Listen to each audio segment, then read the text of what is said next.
टीव्ही9 मराठीनं खताच्याच अनुषंगानं जे आहे ते रियालिटी चेक सुरू केलेलं आहे। मी सध्या नांदेड शहरातील नवामोंढा परिसरामध्ये आलो आहे।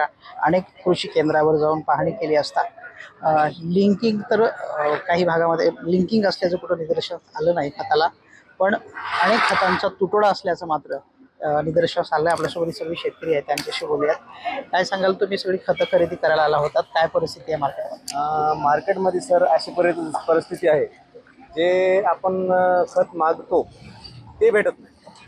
आता DAPची 10 बॅगची मागणी केली तर 2-3 असं एखादा दुकानदार ओळखीचं वगैरे काही तिथं मुनीम आपल्या ओळखीचं असलं गावातलं खेडेगावचं कुठलं तर एखादा आगाव भेटत आहे। तर माल माझ्या मतानं माल असेल दुकानमध्ये तर हे द्यायला समजा काय हरकत। याच्यामुळे समजा थोडं शेतकऱ्याला युरियाची अडचण, युरिया प्रत्येक गोष्टीला ढोराच्या चाऱ्या पाण्यात त्या कडोळाला टाकावं लागतंय। छोट्या मोठ्या याच्या खतासाठी युरिया सुद्धा मिळत नाही। युरिया सुद्धा नाही। 4 बॅग मागले 2 घ्या, 2ला बी त्याला आज नका उद्या या। आता 2-2 अगोदरच एकतर भाडे वाढ, टेम्पो भेटत नाहीत आणि एकदाच खत नेऊन ठेवायला गेलं तुम्हाला आज या उद्या या परवा या, असं काय समजा हे काय धोरण शासनाचं आपल्याला काय? तुम्हाला काय अनुभव आला? तुम्ही सुद्धा मार्केटमध्ये आला, खताची खरेदी सुद्धा केली। सर खतं मागलेले भेटालेत, पण आपण 4 जर पोते मागले तर आपल्याला 2 भेटालेत, 10 मागले तर तरी 4 भेटालेत। काय म्हणतायत? आणि नंतर मग अजून ही बॅग घ्या, ती बॅग घ्या, जी गरज नाही ते आपला मागणं की इन्कम घ्यावं लागेल। कोणती खतं आहेत ते? आता आपण युरिया सुपर जरी पोटॅश मागितला तरी ते दुसऱ्या बॅगा घ्या म्हणतात। त्या बॅगात आपला काही परिचय कधी नव्हता, घ्या आमच्या मनावर गॅरंटी आहे, रिझल्ट येईल, आम्हाला नाही असतो घ्यावा लागला खत। समजा हे लिंकिंगचा प्रकार आहे, हे घेतलं तरच मिळते? नाही तसा काय प्रकार नाही, पण आमचं म्हणणं घ्यावं वाटणार, पण नाही घेणे समजा असं। आज आढळून आलं नाही, अगोदर लिंकिंग आहे, Linking आहे ना? आज आढळून आलं नाही। म्हणजे या पेरणीच्या याच्यामध्ये असे तुम्ही मीडियावाले हे ते चक्कर मारसाल भेटतील म्हणून सध्या तर लिंकिंग नाही।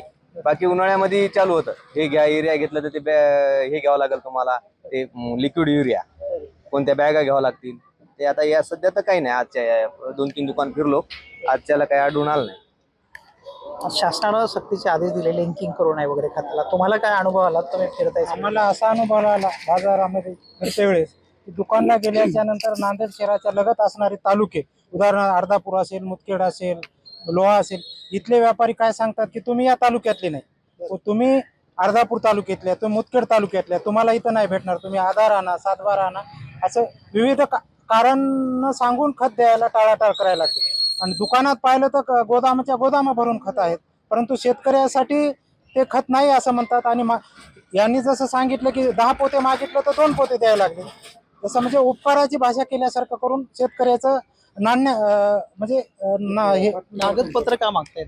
तेच काय कळत, तुम्ही या तालुक्यातले आहात की नाही, सातबारा आणा, आधार कार्ड आणा, तुम्हाला या तुमच्या तालुक्यात जा, असं ते बोलायला लागले।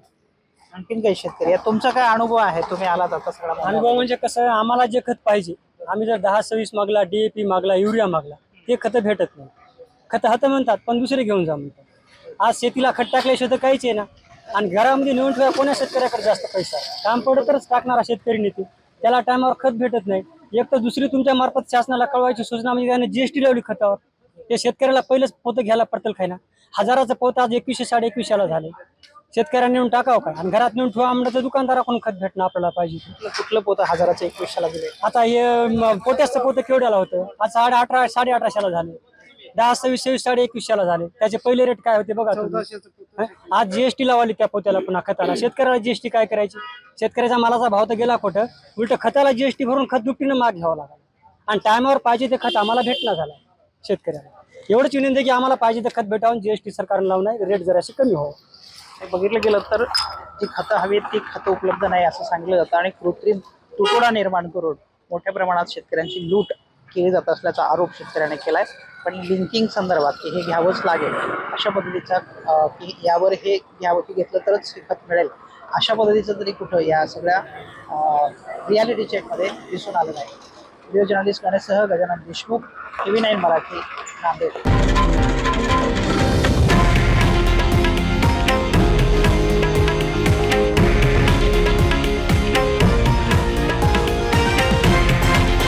हे आहे देशातील नंबर 1 न्यूज नेटवर्क आणि आपण पाहत आहात टीव्ही9 मराठी, एकमेव।